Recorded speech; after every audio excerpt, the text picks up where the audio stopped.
To a local 9/11 memorial service that is happening today. A special memorial ride is taking place today in Green Bay, honoring those victims. And we go now live to Emily Dean with more. Hi, Emily. Good morning, Angela. Good morning, everybody. We are out here in downtown Green Bay. We're in the parking lot at the Neville Public Museum where things are starting to pick up. Take a look over here. We got the 5th annual Iron and Fire and Iron, a ride to remember. A group, let me tell you a little bit about Fire and Iron. They are a group of firefighters and other people associated with fire service that have the love of motorcycles. And today they are going to be having their ride. Now, this is the 5th annual. Like I said before, they're expecting hundreds of motorcyclists to fill the Neville Public Museum parking lot that you see right here. They're going to head out on a 100-mile memorial ride. They'll head to Kewanee, then to the Maribel Fire Department. Then they're going to come back to Washington Street for a block party that will follow around 4 o'clock.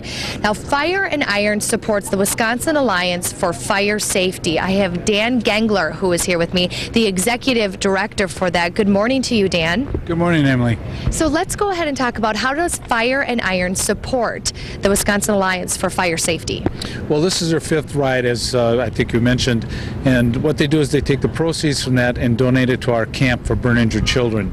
And Fire and Iron is just a tremendous supporter, tremendous people with a great motivation and goals that really help us out a ton. Tell me a little bit about Everyday Heroes.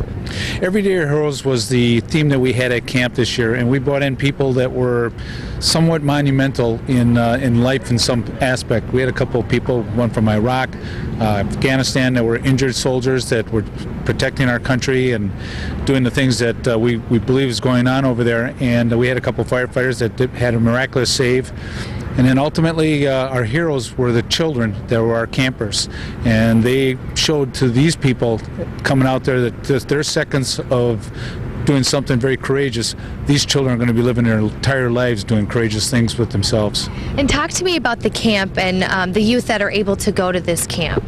Well, the camp is now just finished its 17th year, and every camper that comes to camp unfortunately has to qualify for a camp, and they do so by getting injured. We have scald burns, we've got fire burns from fires, criminal intent for some of these children that get injured, and they endure about a couple of seconds for each occasion that they get burned. And now we take our 73 campers that we had this year and tag onto that their years that they live with their scars, both emotionally and physically, and you're talking about thousands of years, and yet collectively 73 children were burned in less than an hour and a half, and that exposure. And now so we want to give them an opportunity to have a week of fun and healing, and that's what camp's about. Great. Dan, thank you so much for joining us. So this ride not only honors the men and women who lost their lives in 9/11, but also to help local charities too. We'll send it back to you. Thanks, Emily.